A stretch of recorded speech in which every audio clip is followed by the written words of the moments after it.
قول سے، فعل سے۔ تو اللہ ہمیں بھی یہ توفیق عطا فرمائے کہ ہم سمعنا و اطعنا کے بعد ہم رسول اللہ صلی اللہ علیہ وسلم کے کلمات پر، حدیث پاک پر ہم ایمان بھی لائیں، دل سے ہم اس پر عمل کریں، مانیں، اور پھر ہم اس کو پھیلائیں، پھر رسول اللہ صلی اللہ علیہ وسلم کی عزت اور توقیر بھی کریں، اور آپ صلی اللہ علیہ وسلم کے مشن میں، دین کو پھیلانے میں ہم رسول اللہ صلی اللہ علیہ وسلم کی مدد بھی کریں۔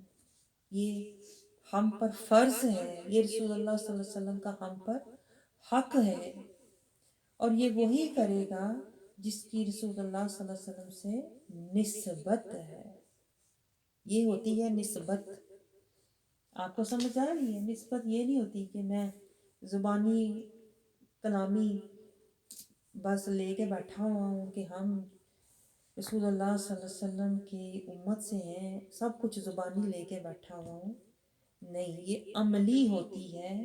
امت محمدیہ سے بھی ہم نے عملی طور پر رشتہ بنانا ہے، اور امت محمدیہ سے رشتہ کیا ہوتا ہے کہ ہم امر بالمعروف و نہی عن المنکر کریں، ہم مل کر تواصو بالحق و تواصو بالصبر کریں، ہم مل کر تجاہدوا فی سبیل اللہ میں ہم نفس کشی اور مجاہدہ کریں۔ یہ امت محمدیہ سے نسبت والے کرتے ہیں، اور جن کی رسول اللہ سے نسبت ہوتی ہے وہ اس سے بھی آگے پھر چلتے ہیں کہ وہ جو سنتے ہیں وہ اس پر عمل کرتے ہیں، اور پھر رسول اللہ صلی اللہ علیہ وسلم کے کلام کو اور عمل کو توقیر دیتے ہیں، عزت دیتے ہیں، اور پھر اس کے مطابق اپنے اعمال اور ایمان کی تعمیر کرتے ہیں۔ تو دعا کریں کہ اللہ ہمیں امت محمدیہ سے بھی نسبت عطا فرمائے، اور رسول اللہ صلی اللہ علیہ وسلم سے بھی نسبت عطا فرمائے۔ تو آپ نے دیکھا یہ دو نسبتیں آپ نے کمانی ہیں، حاصل کرنی ہیں۔ یہ اللہ تعالیٰ نے ہمیں یہ کمانے کے لیے دنیا میں بھیجا ہوا ہے، یہ کام کرنے کے لیے اللہ نے ہمیں دنیا میں بھیجا تھا۔ کیا؟ کلمے کا وعدہ نبھانا، اور صراط المستقیم کے راستے پر چلنا، اور نفس کا تزکیہ حاصل کرنا، نبی کے اسوہ حسنہ پر چلنا، امت محمدیہ کا عہدہ نبھانا۔ لیکن آپ سوچیں تو آپ کو حیرت ہوگی کہ ہمیں تو یاد بھی نہیں کہ یہ بھی کرنے کے کام تھے، بلکہ اصل کام ہی یہ کرنے تھے۔ اس سے آپ اندازہ کریں کتنے دکھ کی یہ بات ہے کہ جو کرنے کے اصل کام تھے وہاں سے تو شیطان نے ہمیں بالکل ہٹایا ہوا ہے، بھلایا ہوا ہے، اور ہم صرف 5 وقت نمازی اتنے مسلمان ہیں کہ 5 وقت کے نمازی ہیں، رمضان کے روزے رکھنے کے مسلمان ہیں، اور ہم حج عمرہ کرنے کے مسلمان ہیں۔ وہ جو اصل کرنے کے کام تھے وہ ہم نے کیے ہی نہیں۔ اس سے آپ دیکھیں کہ شیطان نے ہمیں رسمی مسلمان بنا دیا ہے۔ رسمی، آپ سمجھتے ہیں 5 وقت کی نماز عادتاً رسماً ادا کر لو، ظاہراً نمازی لیکن متقی نہیں ہے۔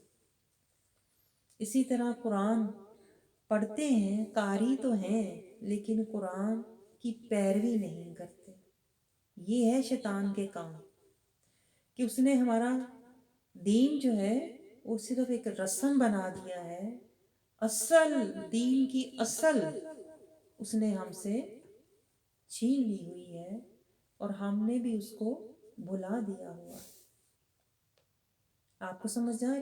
یہی تو ہے بہکنا اور بھٹکنا جو کہ آج کے مسلمانوں کا حال ہے۔ تبھی تو آپ دیکھیں ہر جگہ مسلمان تباہ حال ہے. آپ کو سمجھ آ رہی ہے؟ اللہ نے تو قرآن پاک میں دیکھیں جا بجا فرمایا ہے کہ اللہ کسی پر ظلم نہیں کرتا. تو پھر کیا وجہ ہے کہ پوری دنیا میں مسلمانوں پر ظلم ہو رہا ہے؟ اس کی وجہ یہی ہے جو میں آپ کو بڑے آرام سے سمجھاتی ہوں تاکہ آپ کی سمجھ میں بات آ جائے کہ ہم پر جو ظلم ہو رہا ہے وہ ہمارے اپنے ظلم کی وجہ سے ہو رہا ہے. یہ ہم نے جو ظلم کیے ہوئے ہیں نا، کہ ہم نے کلمے کا وعدہ بھلا دیا، صراط المستقیم کا راستہ بھلا دیا، نبی کا اسوہ حسنہ بھلا دیا، قرآن سے تزکیہ لینا بھلا دیا، ہم نے امت محمدیہ کا جب عہدہ بھلا دیا تو پھر اللہ نے بھی ہمیں بھلا دیا. آپ کو سمجھ آ رہی ہے؟ یہ جو ہمارا حال نشر ہو رہا ہے نا آج دنیا میں، یہ اسی وجہ سے ہو رہا ہے کہ اللہ نے ہمیں بھلا دیا ہوا ہے. اللہ نے ہمیں ہمارے حال پر چھوڑ دیا ہوا ہے ایسے لوگوں میں کہ جسے کہتے ہیں نا جاؤ پھر تم اپنے انجام کے خود ہی ذمہ دار ہوگے. اور یہ بڑی ہی خوفناک سچویشن ہے، میں آپ کو بتاؤں بڑی ہی دردناک اور کہتے ہیں نا خطرناک کیفیت ہے کہ جب فتنے بہت پھیل جاتے ہیں نا، جب لوگ جہالت کو عادت سمجھ کے اپنا لیتے ہیں، جب لوگ ظلمت کا طریقہ اپنا لیتے ہیں، جب لوگ منافقت کا حال بنا لیتے ہیں، یعنی عجیب نہیں سمجھتے، جہالت اب عجیب نہیں رہی، عام ہے. اب غفلت کوئی بیماری نہیں رہی، عام ہے. اب ظلمت کوئی عجیب بات نہیں رہی، عام ہے. اور منافقت بری نہیں رہی، عام ہے. تو ایسے دور میں پھر جب غفلت، جہالت، ظلمت اور منافقت پھیل جائے تو سمجھ لیں ہم فتنوں کے دور میں بیٹھے ہوئے ہیں. آپ کو سمجھ آ رہی ہے؟ یہ فتنوں کا دور ہے کہ لوگوں نے فتنوں کو حق سمجھ کے اپنایا ہوا ہے، غفلت کو اپنایا ہوا ہے، جہالت کو اپنایا ہوا ہے، ظلمت کو اپنایا ہوا ہے، منافقت کو اپنایا ہوا ہے. اور اس کو لوگ کہتے ہیں یہ مصلحت ہے. کہتے ہیں کہ نہیں بتائیں؟ اس کو ہم مصلحت کہتے ہیں کہ سب کے ساتھ بنا کے رکھو، کہتے ہیں کہ نہیں؟ اور کہتے ہیں یہ تو بڑی سیاست ہے، یہ تو مصلحت ہے، مصلحت دیکھ کے چلو، کہتے ہیں کہ نہیں؟ ہم کہتے ہیں سیاست سے کام لو. سمجھتے ہیں بڑی سمجھداری ہے یہ کہ میں موقع پرست بن جاؤں، میں مطلب پرست بن جاؤں، میں مفاد پرست بن جاؤں. تو یہی تو ہوتے ہیں فتنے. یہی تو میں آپ سے کہہ رہی ہوں کہ ہم نے فتنوں کو اپنایا ہوا ہے، آیتوں کو نہیں اپنایا، قرآن کی آیتوں کو چھوڑا ہوا ہے، نبی کے اسوہ حسنہ سے ہم نے منہ موڑا ہوا ہے، اور ہم نے دل میں بیماریاں، نفسی بیماریاں، حسد، کینہ، بغض، تکبر، ریاکاری، دل میں بیماریاں چھپائی ہوئی ہیں، دل حباست سے بھرا ہوا ہے، اور زندگی ہم فتنوں میں گزار رہے ہیں، شیطان کی نجاست سے زندگی بھری ہوئی. اور اس پہ ہم سمجھتے ہیں کہ ہم بہت خوش قسمت ہیں کیونکہ ہمیں سب نعمتیں، خواہشیں ملی ہوئی. آپ کو سمجھ آ رہی ہے؟ یہ میں آپ کے سامنے حال رکھ رہی ہوں. آپ کو پتہ ہے یہ بھی ایک علم ہوتا ہے، یہ بڑا خاص علم ہوتا ہے. آپ کو سمجھ آ رہی ہے؟ حال کا علم ہر کسی کے پاس نہیں ہوتا، یہ حال والوں کے پاس ہوتا ہے. جن کا کوئی حال ہوتا ہے نا اللہ کی بارگاہ میں، جن کا کوئی حال ہوتا ہے، کوئی متقی کا حال ہے، کوئی مومن کا حال ہے، کوئی محسنین کا حال ہے، کوئی صالحین کا حال ہے، کوئی مخلصین کا حال ہے، کوئی مصطفین کا حال ہے، کوئی مقربین کا حال ہے. جس کا اللہ کی بارگاہ میں کوئی حال ہوتا ہے نا، پھر وہی حال کا علم دیتا ہے.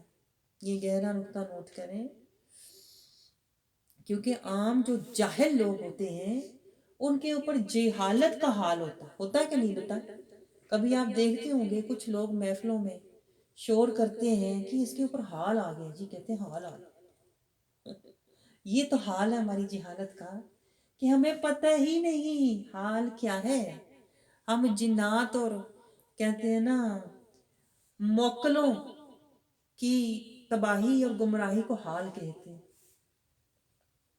تو وہی بات جو میں آپ سے عرض کر رہی تھی، یہ وہ دور ہے ہم نے جہالت کو اپنا ہی لیا ہوا ہے۔ ہم کہتے ہیں جو جتنا بڑا جاہل ہے نا وہ اتنی بڑی پہنچی ہوئی ہستی ہے اس دور میں۔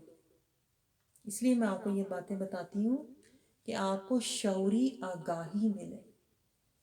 آپ سمجھ رہے ہو؟ کیونکہ شیطان، میں آپ کو بتاؤں، شیطان ایسے لوگوں کا بہت فائدہ اٹھاتا ہے، انہیں بے وقوف بناتا ہے، ساری زندگی انہیں اسی حال میں گھماتا رہتا ہے۔ جیسے وہ کولو کا بیل ہوتا ہے نا، شیطان اس طرح لوگوں کو جن کے پاس شعوری آگاہی نہیں ہوتی نا انہیں وہ اسی طرح گھماتا رہتا ہے، تو بڑے حال والی ہے، تو بڑی پہنچی ہوئی ہستی ہے، اور بظاہر اسے بڑی کہتے ہیں نا دکھاتا ہے مقامات اور اسے تجلیات اور فرشتے دکھاتا ہے، لیکن وہ سارا شیطان کا مکر فریب کا جال ہوتا ہے۔ تو اکثر لوگ ایسے بھی ہیں ہمارے درمیان جنہیں اپنا ہی پتہ نہیں ہے۔ تو آپ مجھے بتاؤ، جسے اپنا ہی نہ پتا ہو اسے حال کا کیا پتا ہو، میں کس حال میں ہوں؟ جسے اپنی پہچان ہی نہیں ہے کہ میں ظالم ہوں، جاہل ہوں، غافل ہوں، فاسق ہوں، مجرم ہوں، کیا ہوں؟ جسے قرآن سے اپنی پہچان فرقان جسے ملا ہی نہیں،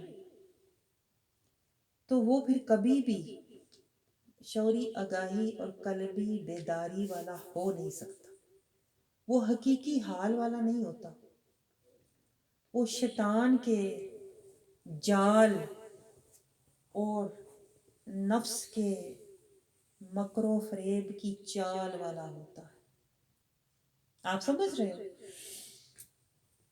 تو حدیث پاک تک آپ کو لے جانے کے لیے پہلے کچھ حال کا علم بھی ہونا چاہیے، حال کا بیان بھی ہونا چاہیے، کیونکہ آپ ایک دم اس لیول پر نہیں جا سکتے جس درجے کی یہ حدیث پاک ہے۔ سمجھ رہے آپ؟ حدیث پاک تو ظاہر ہے رسول اللہ صلی اللہ علیہ وسلم کے کلمات، ان کے جو صحابہ اکرام رسول اللہ صلی اللہ علیہ وسلم کی بارگاہ میں ہوتے تھے، آپ صلی اللہ علیہ وسلم کے پیروکار، جان نثار، خدمت گزار، تابع دار، فرما بردار، تو یہ کلمات رسول اللہ صلی اللہ علیہ وسلم ان کو نصیحت فرما رہے ہوتے تھے جو رسول اللہ صلی اللہ علیہ وسلم کی بارگاہ میں دن رات آپ صلی اللہ علیہ وسلم کی خدمت، تابع داری میں، فرما برداری میں حاضر رہتے تھے۔ ہر وقت بارگاہ مصطفیٰ کی طرف ان کی نظر اور توجہ اور طلب اور تڑپ انہیں ہوتی تھی۔ وہ دنیا کے بھوکے نہیں ہوتے تھے، وہ دیدار مصطفیٰ کے بھوکے ہوتے تھے، وہ زیارت مصطفیٰ کے حریص ہوتے تھے، وہ جلوہ مصطفیٰ کے طالب ہوتے تھے۔ ہم تو الٹ لوگ ہیں نا، ہمارا تو سب کچھ الٹ ہو گیا ہوا ہے، ہم نے تو سودے ہی الٹ کر لیے ہوئے ہیں سارے، نفس و شیطان کی پیروی کر کر کے ہم تو الٹ ہو گئے ہوئے ہیں کہ در مصطفیٰ کا طالب اور فقیر ہونے کی بجائے ہم دنیا کے طالب اور دنیا کے مرتبوں اور عزتوں کے حریص ہو کے رہ گئے۔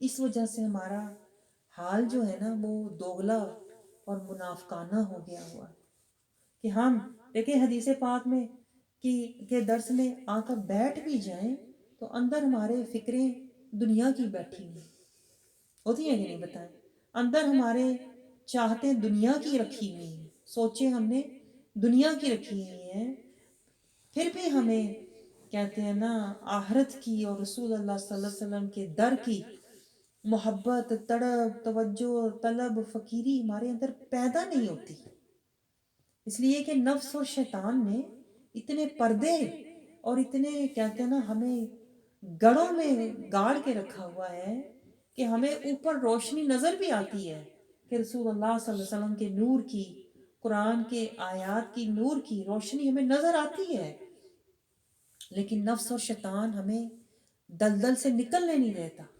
اور وہ دلدل کیا ہے؟ دنیا، دنیا کی راحتیں، خواہشیں، چاہتیں، نعمتیں، محبتیں، عزتیں، رونقیں، اس میں نفس ہمیں گھسا کے رکھتا ہے، اور باہر سے شیطان ہمیں دبوچ کے رکھتا ہے کہ تو دنیا کا لالچ، ہرس، مال، عزت، اس کے پیچھے دوڑ۔ آپ کو سمجھ آ رہا ہے؟ یہ ہمارا حال ہے۔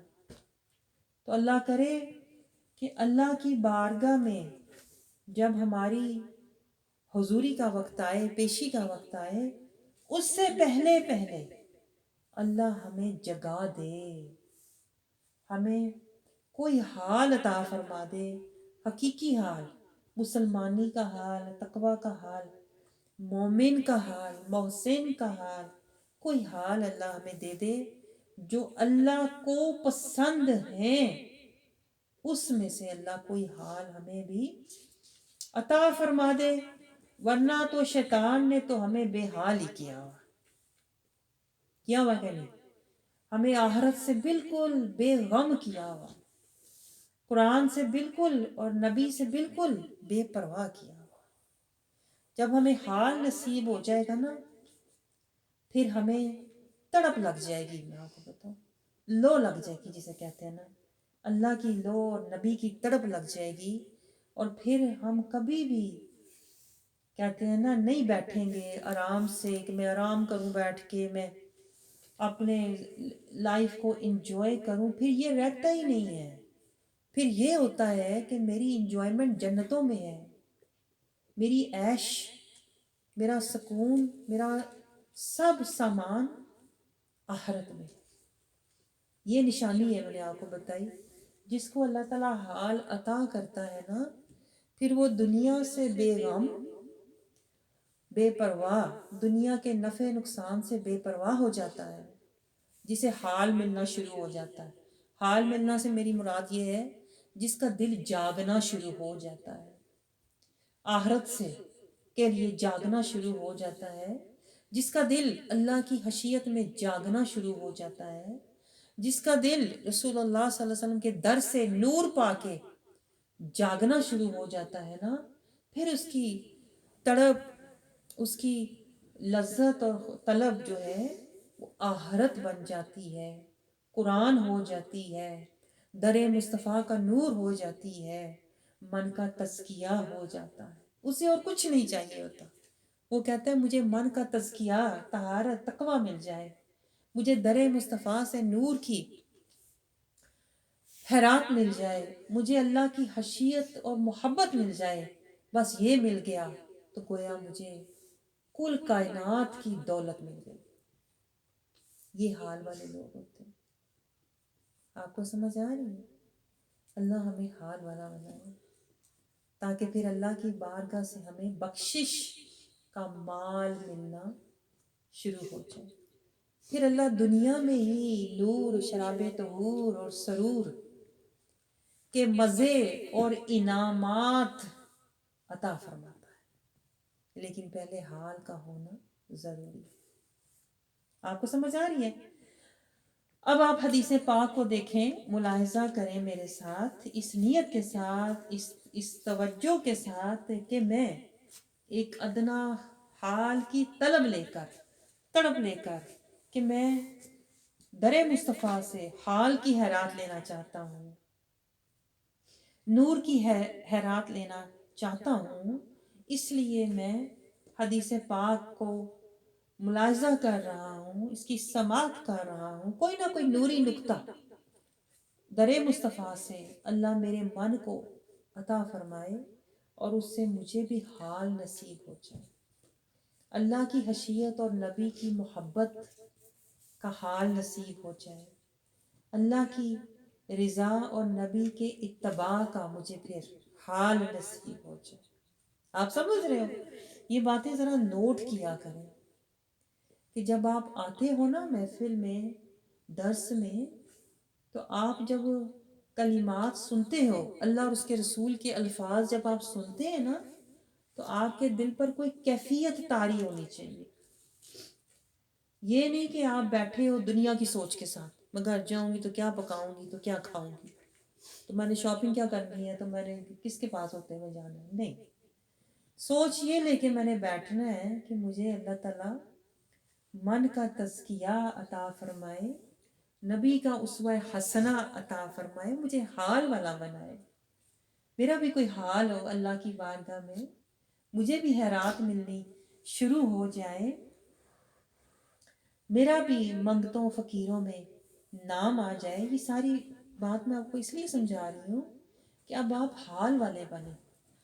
آپ سمجھ رہے ہو؟ ہم تو ساری زندگی الفاظ ہی اکٹھے کرتے رہتے ہیں، مجھے بڑا پتہ ہے جی، میں نے یہاں بھی سنا، میں نے فلاں کو بھی سنا، میں اس مولوی کو بھی سنتی ہوں، میں فلانے کو بھی سنتی ہوں. یہ سارے الفاظ ہیں.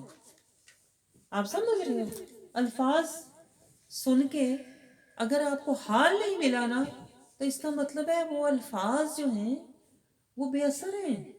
جیسے آپ دیکھو بارش ہو اور آپ نے نیچے پتھر پڑا ہوا ہے، تو جب بارش پتھر پہ ہوتی ہے تو وہ ادھر ادھر ضائع ہو جاتی ہے، اندر نہیں گئی.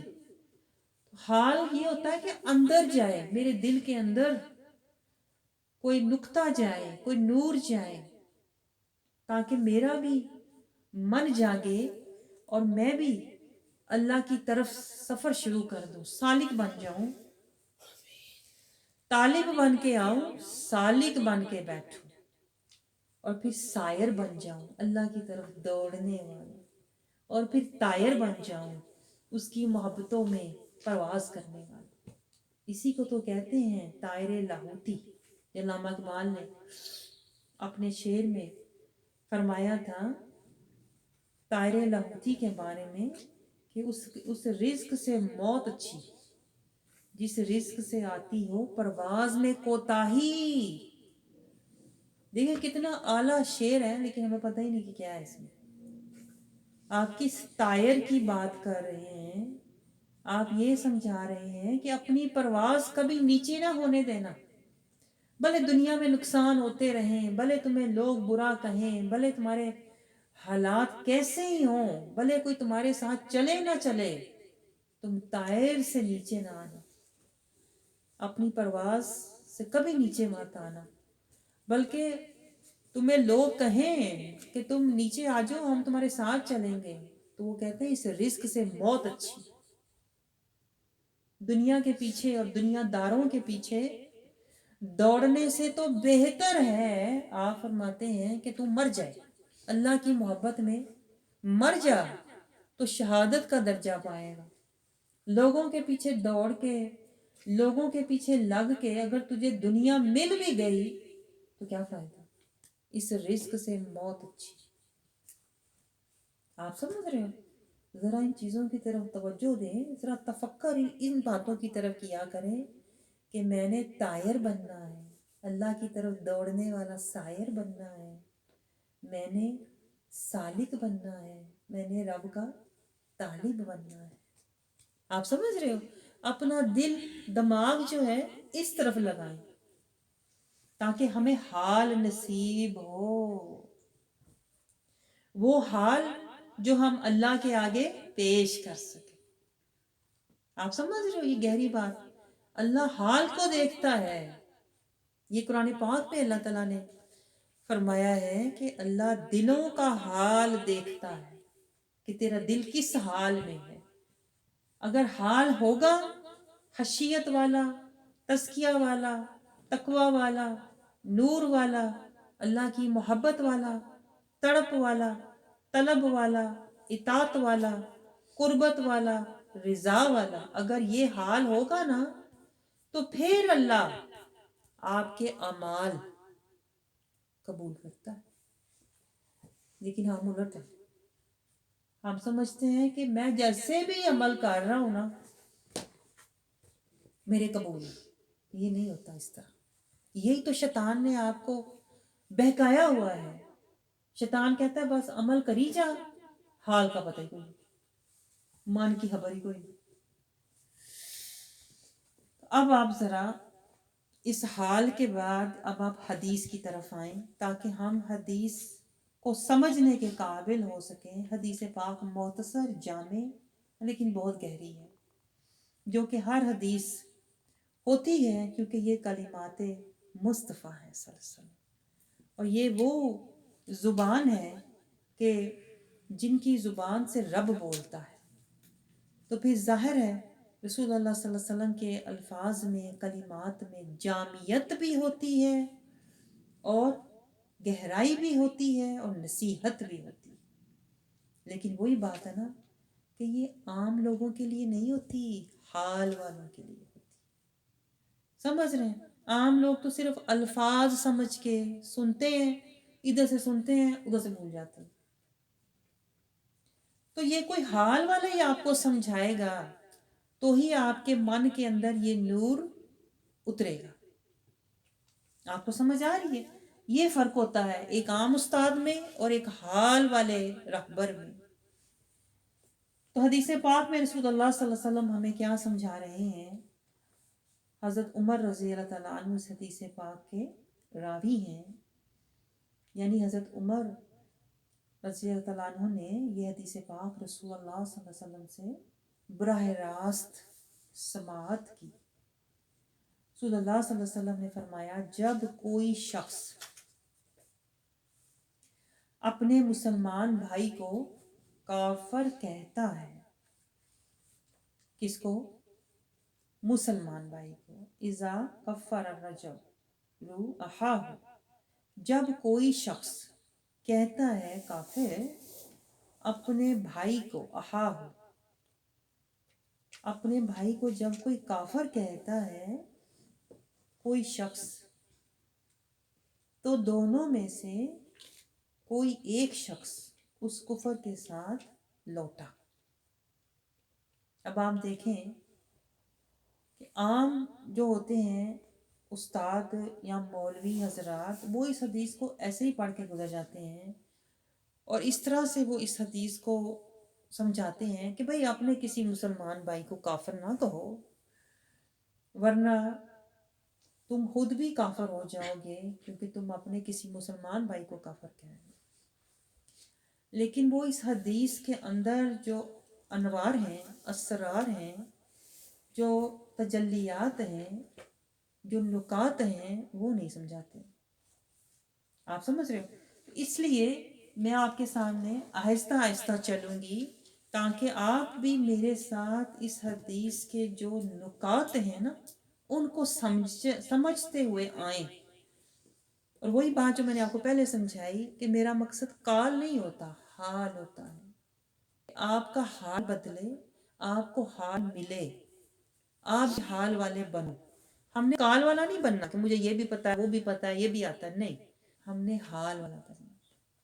تو جب حال والا بننا ہوتا ہے نا تو پھر نکات، پھر اسرار، پھر اس کے تجلیات کو سمجھنا پڑتا ہے، پھر حال نصیب ہوتا۔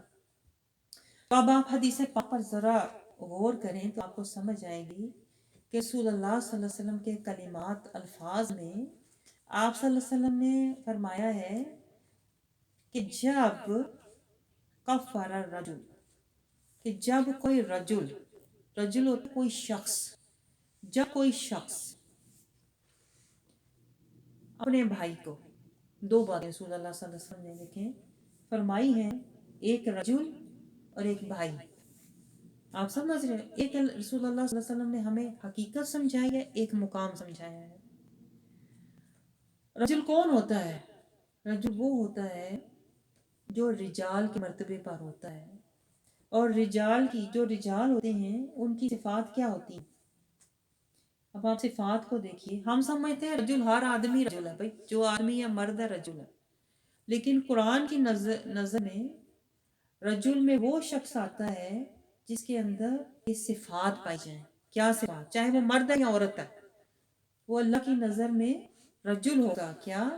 جس کے اندر اللہ کی خشیت ہوگی، جس کے اندر من کی طہارت ہوگی، جس کے اندر رسول کی اطاعت ہوگی، جس کے اندر آخرت کی رغبت ہوگی، جس کے اندر رسول اللہ صلی اللہ علیہ وسلم کی چاہت ہوگی، علم کے لیے مشقت ہوگی، دین کی رغبت ہوگی، ایمان کے لیے محنت ہوگی، نفس کے لیے ریاضت ہوگی، قرآن کی صداقت ہوگی، نبی کی محبت ہوگی، رسول کی رحمت ہوگی، جسے آخرت کی عزت کی طلب ہوگی، جس کے دل میں جنت کی نعمت ہوگی، تڑپ ہوگی، وہ رجل تھا۔ آپ سمجھ رہے ہیں؟ جو عام لفظوں میں اللہ کا غلام ہوگا، نفس کا غلام نہیں۔ یہ بات نوٹ کریں، جو نفس کا غلام ہے نا، جو اپنی خواہشات کا غلام ہے، قرآن اسے کہتا ہے یہ کل نام ہے، یہ جانور ہے۔ جو اللہ کا غلام ہے وہ رجل ہوتا ہے۔ یہ گہرا نقطہ نوٹ کریں۔ جو رسول کی پیروی کرے اور زندگی اللہ کی اطاعت اور خوشی میں گزارے نا، وہ رجل ہوتا ہے۔ اور جو نفس پروری اور اپنی خوشی کے لیے زندگی گزارتا ہے، قرآن اسے کلا نام کہتا ہے، جانور کہتا ہے۔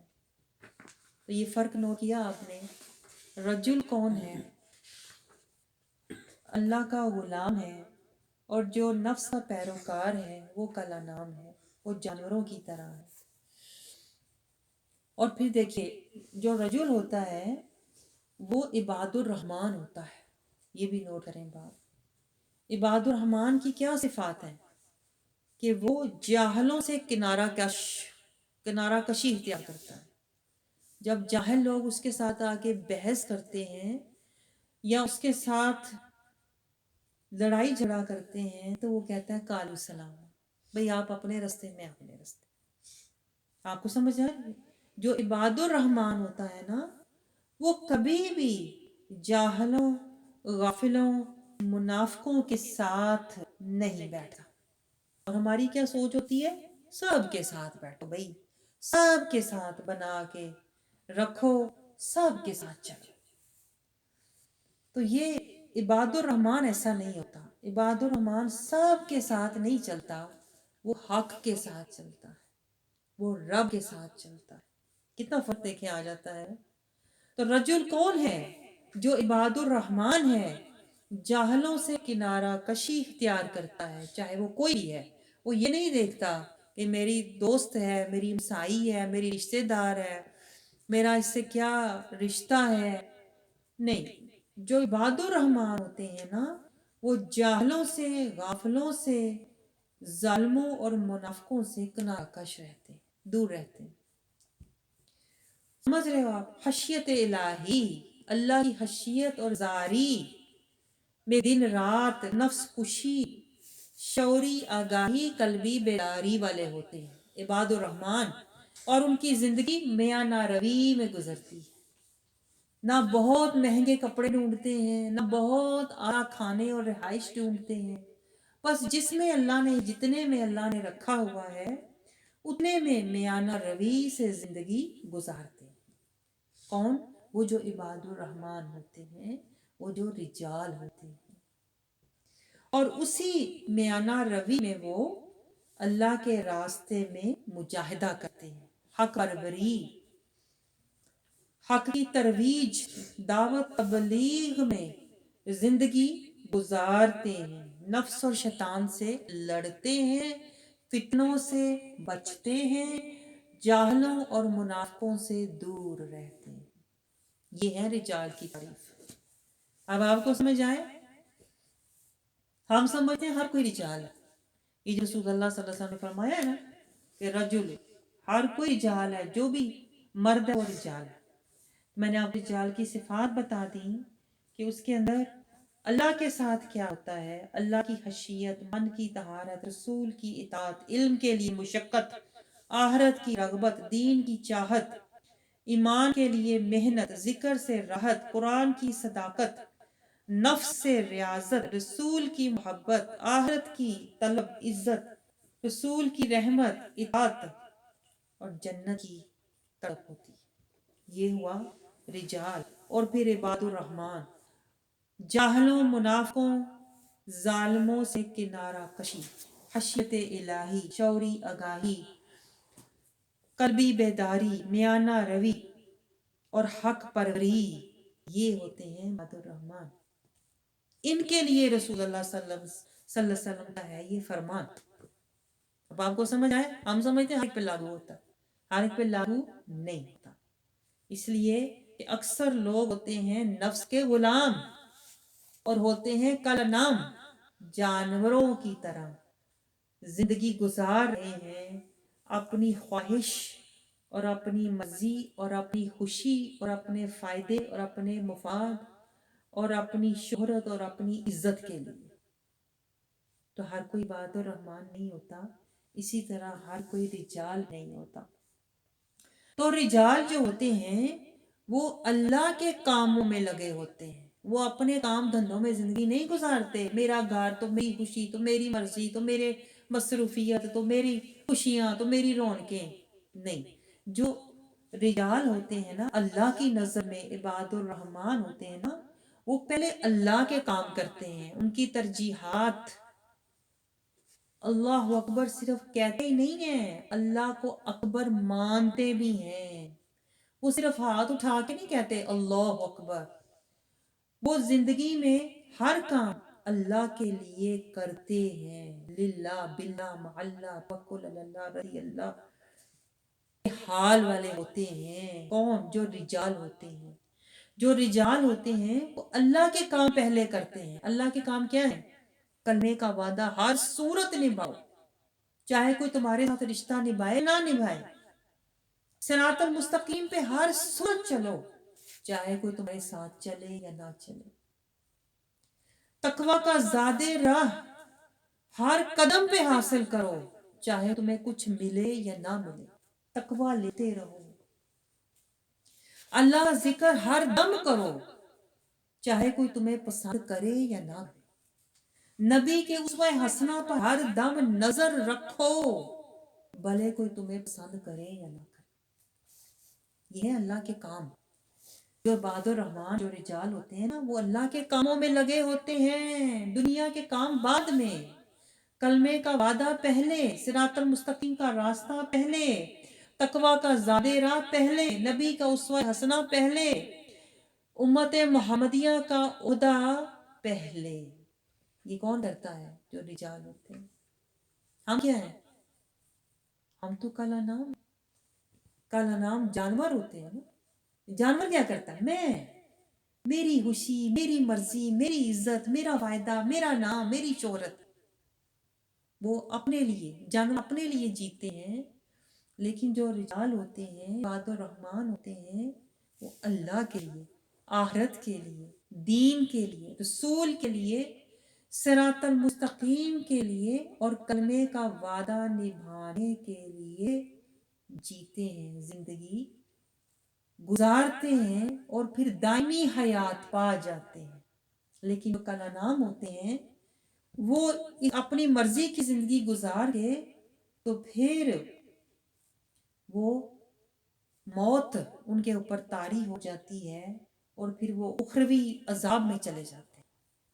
لیکن جو عباد الرحمن ہوتے ہیں وہ وصال میں چلے جاتے ہیں، اللہ کے ساتھ ان کا وصل ہو جاتا ہے، کیونکہ وہ اللہ کے لیے، اللہ کے راستے پر، اللہ کا وعدہ نبھانے میں، اللہ کے لیے تقویٰ حاصل کرنے میں، نفس مطمئنہ حاصل کرنے میں، قلب سلیم حاصل کرنے میں زندگی گزارتے ہیں، اللہ کے لیے جی رہے ہیں۔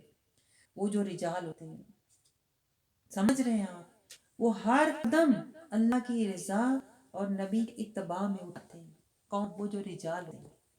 اللہ کرے ہم بھی رجال بن جائیں، ہم بھی عباد الرحمن بن جائیں۔ اتنی میں نے آپ کے سامنے تفصیل رکھی ہے، اللہ کرے آپ بھی اس میں سے کچھ نہ کچھ سودا، کوئی نقطہ لے لیں۔ سمجھ رہے ہو آپ؟ دنیا کی فکریں، لوگوں کی فکریں، دوسروں کی فکریں کرنے کی بجائے رجال بننے کی فکر کریں، عباد الرحمن بننے کی فکر کریں، تاکہ میرا کوئی حال ہو، یہ نہ ہو میں کل نام جانوروں کی طرح دنیا سے چلا جاؤں، کھا پی کے مار کے دنیا سے چلا جاؤں۔